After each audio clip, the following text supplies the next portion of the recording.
So this is Rajamouli was at NEC Film Festival, which is for animation films, and all his films are shown there from Eega to Baahubali to Triple R, and there's a lot of celebration around him. He got a lot of awards, and I think he got his name mentioned in list of Hall of Fame directors also. So a lot of things happened, but we have here a video where he's talking about his love for animation. And being an animator, I would love to hear from what he thinks about it, because Makhi or Eega was almost half the film was animation. It was all dependent on that. And even CGI, all of it comes under animation itself. So let's hear from it what he has to say. This is a reaction, not a substitute to the original video. If you want to check that out, the link in description. Watch it there, give it a like, and then you can come and watch the reaction. And without any delay, let's hear him out. Action. The clay is in front of him. Every filmmaker builds films, but you are building worlds. Can you explain us what is the very first stone of your worlds?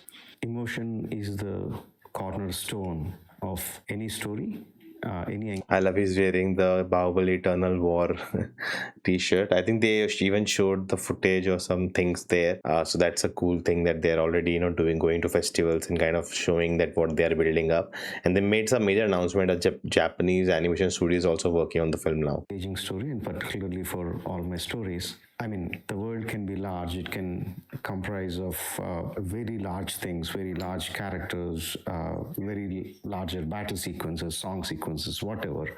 But unless there is a core emotion that engages the audience, or first me, that engages me, I cannot start writing or cannot start thinking. We are going to go back in let's call it the first spectacle, the origins. Can you remember as a child, maybe, the first image or images that made you dream and think, oh, what you achieved and accomplished was possible? In India, we had comics which are called Amar Chitrakada, but they are not like one or two characters that repeat, but it is the stories of India, of Indian mythology, Indian folklore, Indian history. So numerous volumes were made on Indian history, culture and mythology. So those are my first, what would I say? And I think that you see that things in his films also, the way he frames things, the images he create, the lore, the the characters, the warriors, and how epic they are. Like it all comes from those comics which I even read in my childhood. Action into world of imagination. Those images, those writings, those stories are, I would say, the basis of my creativity. Would you say that this imagination and creativity is growing up, is increasing with age, or is it taming itself with adulthood? What I thought was like, it is increasing, definitely increasing, there is no doubt about it. But what I thought was like, at a very young age, maybe in my early 20s, and so I thought I knew so much. I had so much of knowledge about stories or whatever, or all that. Then gradually, with age, I realized what I Maturity learned or what I know is a small, minuscule compared to the knowledge that it is present. So, humongous amount of knowledge that I have to get to know or learn. So it is increasing, but with compared to what I see over there, so I don't see any progress. It is like a snail pace at which I'm going. So we have not enough of one life to read the whole library. Impossible. One life is never enough. So how did you know that you would go through cinema to explore this library? Like I said, I thought I knew so much. So my intention to come to cinema is not to learn; it is come to show to the world what I knew. Only later I came to know that I knew very little. But my intention to come cinema is that I think innate feeling or compulsion of every storyteller Once you read a story or a story comes into your mind, you need to tell it to an audience. You need to see the expression of that audience. That is almost like an uncontrollable urge that every storyteller has.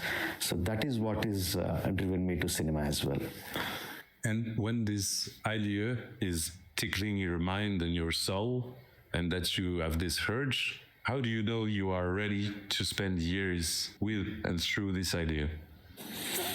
I have this habit of dabbling with few ideas.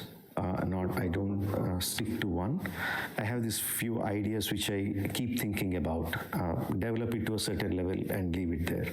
Then I dabble with a new idea and develop it to a certain level and leave it. And at some point of time, one of the idea latches on to me, and it stops leaving my thoughts. It is always there in my mind. And It's like, growing onto you, that now it's so grown that you cannot think of anything else. You just want to finish this, what you have, and tell this story, because you're so much into it now. and I know, like, 2 weeks, 3 weeks, if I'm still stuck on that idea is still exciting me and I'm ready to jump into that project for the next 2-3 years, then I know, yes, this is the idea. So in fact, it is the idea that chooses me rather than me choosing the idea. That's interesting. So your film, your creations are taming you more than you taming the idea. I think so, yes. Your artwork, your existence is full of scenes that audiences would thought impossible. How did you get to these achievements in the visual arts? For me, I like to take the ability of a human being, the antagonist or the protagonist or whoever it is, to their maximum capacity, maximum humanly possible capacity, and I then push it even more. So my idea is that if the emotion driving that person is strong enough for the audience to feel for him, for example, Baahubali jumps across the chasm of waterfalls. But if by the time the audience are behind him, they are willing him to jump, then I can make him jump. It's not the possibility of whether he can jump or not. Whether I have created enough Conviction. creative tension in the audience that they are willing him to jump. That makes it click or not. And considering you have the biggest audience in the world, I mean, India is an amazing audience and very dedicated and very, grateful. And Yes. so you have the most cinematic power in the world. Yes, I'm very, very lucky to be born in a country where storytelling is a part of life. I mean, India is a country which has chosen stories to tell the greatest of things, even the philosophies, how to live your life. India has a habit of telling that through stories. So that's the culture that's been there for like thousands and thousands of years. I just feel grateful, humbled, and lucky to be born in that country. Would you say that the complexity of Hindu mythology is the fuel of your imagination too? Absolutely, yes. We grew up learning the stories of Hindu mythology, the complexities, the grey characters, the positive characters, the negative characters, the dramatic moments, the larger than life characters, situations. Yes, it is. That's the exact word that you have put in. The fuel. That is the fuel that burns my engine. And the fuel of the soul is the anima, and the animation is another fuel now. Yeah. Yes. Unfortunately, with all the great forms of storytelling that we have in our country, we severely lack in one of the greatest forms of storytelling, animation. Like literally, I was saying that every year the highest grossing films are animated films. billion dollars. Already we had this year one did, I think, Super Mario, not a great film but still did that amount. Now I think Toy Story 5 is gonna touch that number. Inside Out 2 did that few years back. Last year also Lilo and that, okay, that was live action, but there was another animated film which did that. Like, globally animation is such a accepted, widely accepted genre or medium, but in India we still haven't cracked, and that's why I'm so, like, of course Man Avatar Narasimha was a big standout, but that doesn't tell you if there's a appetite for animation in the country. Like, are we seeing more films coming out? We did have one, but that didn't do that well. The with the kids, what was called, Welcome to the Jungle, yes, Return to the Jungle, something like that. So that didn't do that well, and now let's see if there's so much riding on Bahubali Eternal War. But again, there's a IP play. It's Bahubali, that's why people are gonna come. It's not just because of animation. So we still have to see if animation can draw people out in India also. It's a pity. It's a sad thing. For a long time, I don't know why animation is mostly looked as like a kids' cartoon. It is not looked beyond that. But from my childhood, I mean, I'm exposed to very little of animation, mostly the Disney's or Pixar's, but even those, the films like Lion King or Aladdin or Toy Stories, they moved me so much. Sometimes even more than a live action movie. I know the power of animation storytelling, animation films, but we don't have a network or a what do you call network of how to make films, how to distribute them. Then once Bahubali is made, once we came up with the idea of expanding this into the multiverse of Hindu mythology through Bahubali, we thought, this is it. This is the place. This is how we can break that year-old conception of animation is a cartoon in India and take it beyond.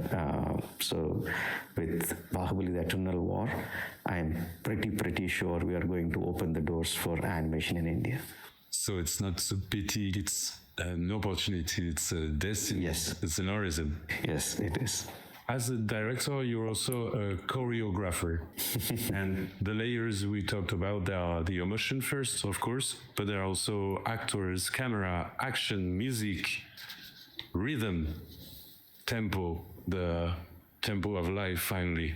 How do all these elements come like in harmony in your mind and then in your work?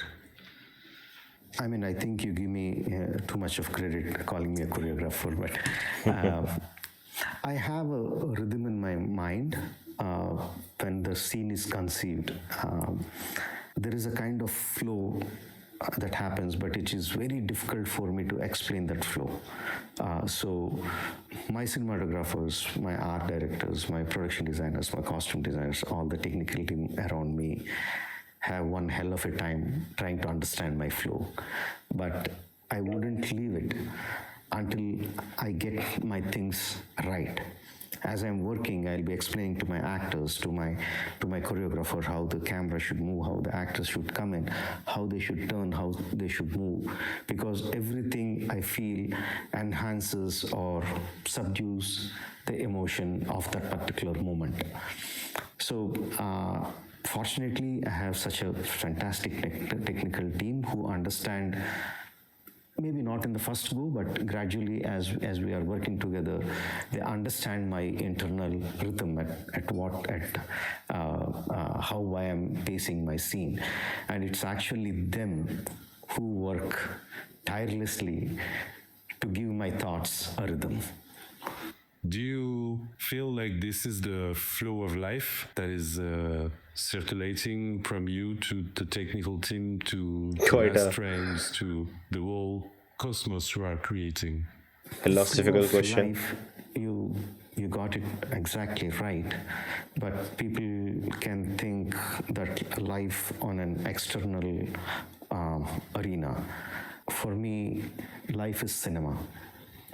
Everything revolves around cinema, filmmaking, storytelling. So yes, this is flow of my life, but it's also flow of my cinema, my life. And for me, very little exists outside filmmaking. So yes, it is flow of film, a flow of life, but flow of my life, which is my cinema. Your artwork rely quite heavily on pre-visualization, on some design and animated thinking also. At what moment do you accept animation in the creating process? It changes from sequence to sequence. Sometimes it is the scene that we create. First, I need to know what the world is, whether it is buildings or trees or water or air or fire, whatever.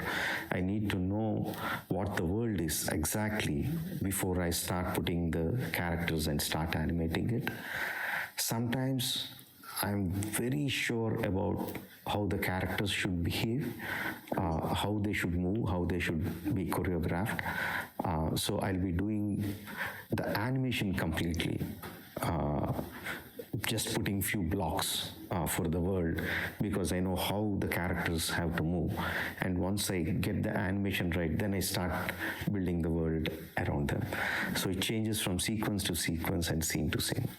Some filmmakers with recognition are like getting bigger in the way they direct and produce and stuff. But you seem to have some kind of humility that like not makes you smaller, but like more sharp in the way of observing and more animated with the responsibility of what you have to do. Can you tell us how your ambition and self conscience has changed with not success but recognition and expectations? How do I put it? Humility, That's a hard question. I think, comes by the way I'm brought up. That's In true. the family, we have a large family, which we call, in India, we call it a combined family. So my fathers are 5 brothers, and all 13 of our cousins grew up very closely, and I'm the last of the cousins, and I The need to youngest work one. for all my brothers, and so there is no way I can raise up my head or raise up my voice and say. And also, respect in our culture is like taught right from my childhood. We need to respect our elders, we need to respect our guests, we need to respect anyone whom we don't know if they are elder to us, and we have to show love towards the younger ones. So there is no way we can, whether it's because of success or not because of success, there is no way I can just show my attitude. We are taught from a very young age that that's not the way of life. The more humble you are, the more you learn, the more you grow. That's what's been taught from my childhood. I think that reflects in my career as well. But there are times where my ego props up out of my humility. It raises its head, and I do or say some silly things. But my family is always there to watch yourself, look where you are going, and I just get back into my skin. So That's you're never interesting. alone when you're directing and organizing all this. My family is always there. My whole family is there. My father is a story writer. He's my film story writer. My cousin is my music director. My sister-in-law is my line producer. My wife is my costume designer. My son is my producer. So it is the whole family together that we make films. That's so lovely, man. Like the filmmaking process is so the creative process can get lonely, but to have your whole family with you, all through the way, that's just epic. We are back to the flow of life. Yeah. That's true. That's a good interview. If you don't know, NSC Film Festival is one of the biggest film festivals for animation in the world, and it happens in France. And I think we sent our movie there. I don't remember, but it's very prestigious, for animation. And this good was good, by the makers too. And Rajamouli, I think he was invited. I don't know, I'm not sure, but to go there and show Eternal War and then everything else that happened and followed, and also it like kind of created a market, in Europe for his next film, upcoming film with I think Triple R kind of did blow up, but on Netflix and mostly in the US and in the more pop culture moment. It was not like it went everywhere across the world like an Avatar or like an Avengers. So still to tap that market to go there, we have a long way to go, and I hope these things help in that sense. And yeah, as he talked about animation, it's like animation is everywhere. It's not that animation is different than a live action. At the end, it's storytelling. But animation gives you extra tools and different ways to go about telling a same story, which you cannot do in live action. You say physics is not followed in massive films, but still there is a physics, there is a realism that has to happen. Otherwise, things would not make sense. But in animation, you can let go of physics. You can let go of everything that like in you have more suspension of disbelief.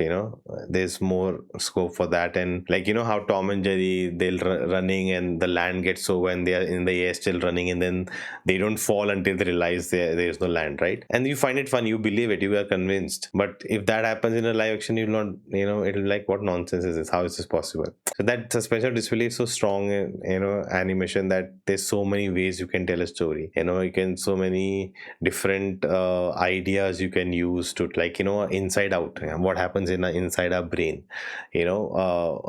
like Zootopia, animals and the kingdom, and they are having a different universe like that. Then you can take a Toy Story, what toys goes through, like all these things you can explore that in animation more than anything else. So I hope in India the growth happens. It's not just cartoon and all of that, it's more than that, and Eternal War can play a bigger role in that. So looking forward to that. And if you haven't seen my reaction to the Torchbearer series of Bahubali, you can watch it here. I hope you enjoy that. Let me know your thoughts in the comments, and I will see you